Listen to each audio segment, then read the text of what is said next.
10-15 మంది వాళ్ళ కబ్జాలు ఉన్నారు. కబ్జాలు ఉన్న వాళ్ళకి వీళ్ళకి కావాలి సార్ 20 ఏళ్ళ దాని కబ్జాలు ఉన్నారు. మీకు ఆ పైసలు వాడు మీకు ఇవ్వలేదు ఎట్లయినా మేమేమంటున్నాము, నీ పేరు మీద 18 ఎకరాలు 18 గుంటలు ఉన్నాయి, నీవు తీసుకో, మాకు ఇచ్చే అంటున్నాం.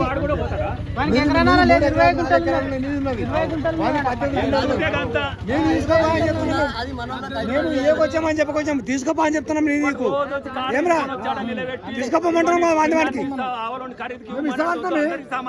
వాని భూమి వానికి ఇస్తామంటున్నాం. మేము ఇవ్వకపోతే మా తప్పు, నీ భూమి నాకు కావాలంటున్నాం. అప్పుడు ఏమన్నా ఆకు ముగిస్తే తాకుతున్నారు వచ్చి అడిగినామంటే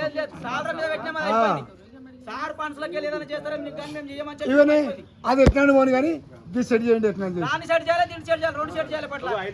కొంచెం మార్క్స్ ఏముంటున్నది ఏదైనా ఒకటి మాకు శ్మశాన వాటికి ఉన్నది మొత్తం కబ్జా గురి అయిపోయింది.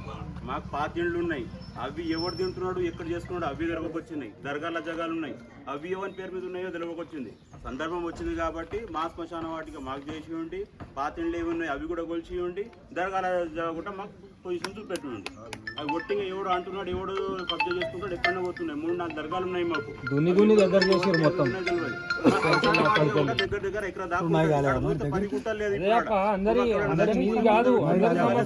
ఇప్పుడు పక్కకెళ్ళి దున్నుకుంటూ వచ్చి ఈడ మనం మాట్లాడేది సందర్భం వచ్చింది కాబట్టి ఇప్పుడు మాకు చాలా అంటే చాలా ఇబ్బంది. ఇప్పుడు ఏమైనా చనిపోయినా బొంద పెట్టుకుని జాగలేదు.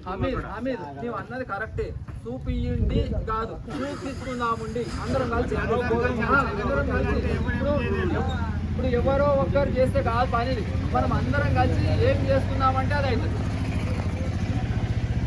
ఇప్పుడు ఇంట్లో కూడా మనము సర్టిఫికెట్ ఇవ్వకున్నా సరే గవర్నమెంట్ ఓ మాట, ఇప్పుడు పొజిషన్ మీద కూర్చుని పెడదాం, కిరికిరి లేకపోతే పెట్టాలి. ఎప్పుడన్నా సమయం వచ్చినప్పుడు సర్టిఫికెట్ చేద్దాం, పొజిషన్ ఇద్దాము, తర్వాత సర్టిఫికెట్ మన మధ్యలో డిస్ప్యూట్ లేకుండా రేపటి కిరికిరి లేకుండా అయిపోతాయి.